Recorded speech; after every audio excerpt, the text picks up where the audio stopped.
we're learning something. What a showbiz program this is. And speaking of showbiz, and as I look at the screen, because Mark is on a very big widescreen here in the studio, I can see a bust of Elvis over your left shoulder, and it looks... Yes. Here we got... I also have little Elvis here. And there's little Elvis. This is little dancey Elvis. Okay. So we have big busty Elvis and little dancey Elvis. And the reason for this is, of course, we're about to talk Elvis, which is if you're listening to our previous podcast, I was going to say last week, and I guess that kind of works, but Tom Hanks was on the show talking about being Colonel Tom Parker. Anyway, the whole construction was all about the new Baz Luhrmann movie Elvis. You'll hear from Mark reviewing it after this clip. Come on, you gotta get on in. They've already announced you on the radio. Come on, let's go. He's a young singer from Memphis, Tennessee. Give him a warm hayride welcome to a Mr. Elvis Presley.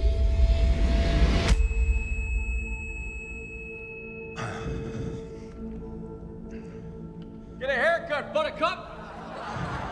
In that moment, I watched that skinny boy transform into a superhero. Well, you may go to college, you may go to school, you may have a pink Cadillac, but don't you pick nobody's fool now, baby. Come back, baby, home, play house. You wanna play house? What all that? The wiggle. The what? Them girls won't see you wiggle. Move, man. Now, I just realised that I introduced the clip, which is not the way it's supposed to happen. So I apologise to Mark for Perfectly fine. Taking away his essential role. However, that was a rather delightful clip from Elvis. And when I went to see it, as I might have mentioned when Tom Hanks was on, I thought, well, I really enjoyed it. But clearly the crucial test is what Mark thinks, because he is the aficionado when it comes to all matters Elvis Presley. So this is the big moment. Here we go. Over to you. Well, we kind of preempted this a little bit last week when you said 3 words and I said, it is ace. So this is Baz Luhrmann's biopic of Elvis and his relationship with Colonel Tom Parker, who was, interestingly enough, a couple of years ago, when Tom Hanks was about to go off and make this film.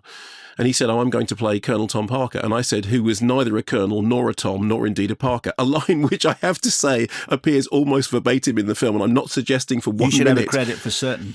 Yeah, because I must have heard it from somewhere else if it turns out. Anyway, so it's about Elvis's relationship with Tom Parker. And Tom Parker narrates the story, much like, and you made this observation when you were talking to Tom Hanks, it's like Salieri narrating the story of Mozart in Amadeus.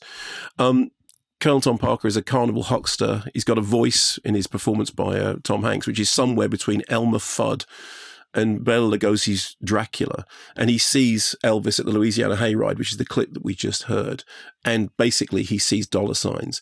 He sees his future, and he then, wrestles Elvis to him. They make the deal on a Ferris wheel because, his background is in dancing chickens and in carnivals and in that stuff. And he says, look, you come with me and I will make you a star, and he will take 50% of everything.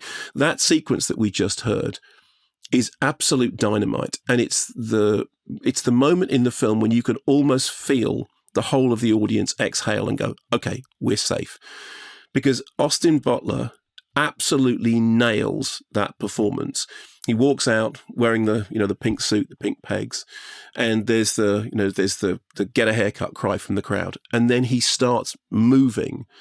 And the way in which he moves, and huge credit here to movement coach Polly Bennett, the way in which he moves just completely captures the electricity of Elvis's performances. And you said to me yourself that electricity was the word that you thought of when you saw that Louisiana Hayride sequence. Like it's being passed through him.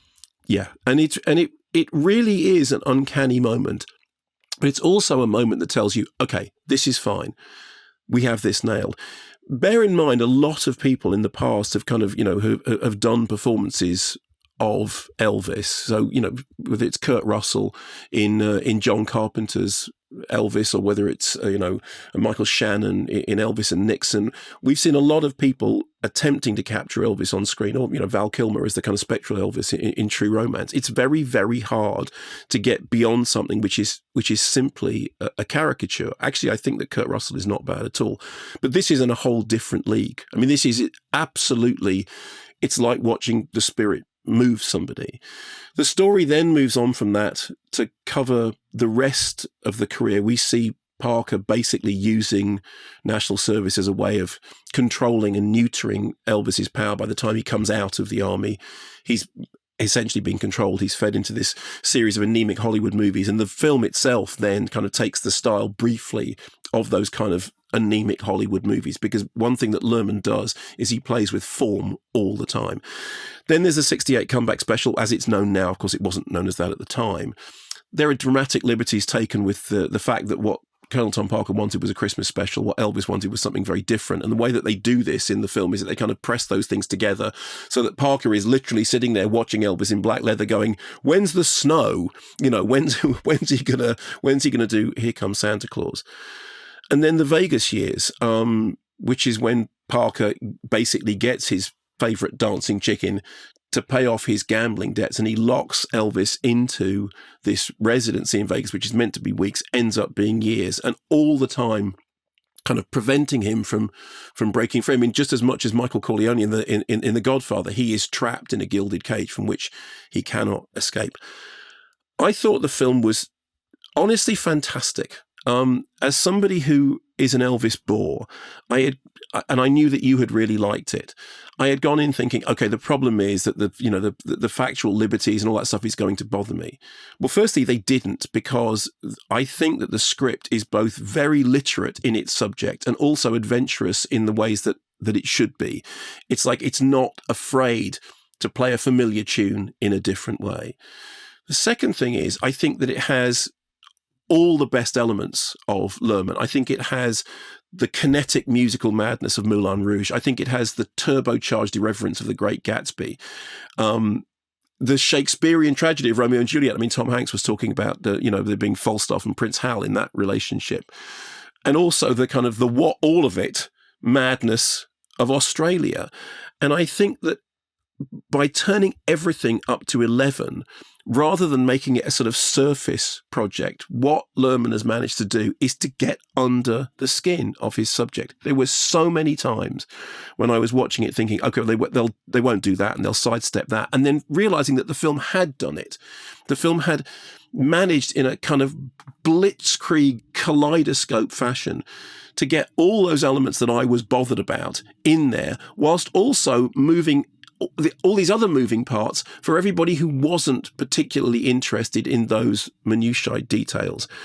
I think that the script does a very good job of rooting Elvis's inspiration in, firstly, scenes of him at church, feeling the spirit moving him. Big Mama Thornton doing Hound Dog upstairs at Club Handy, Little Richard being a flamboyant inspiration. When we got to the end of it, and there's that little drop of Men with Broken Hearts, I genuinely found myself asking, how could that have been better?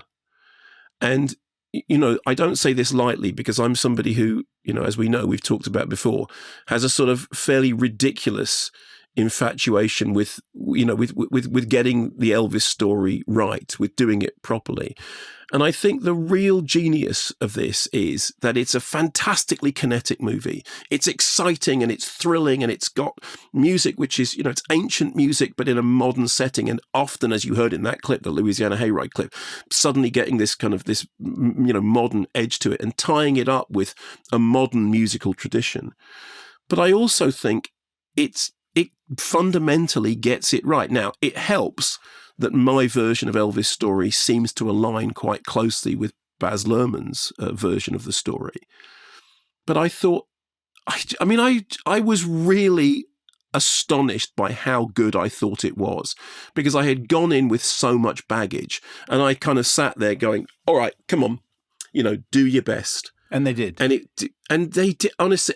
I mean, I rang you immediately afterwards, didn't I? I came out of the screening and I rang you and I said, it's fantastic.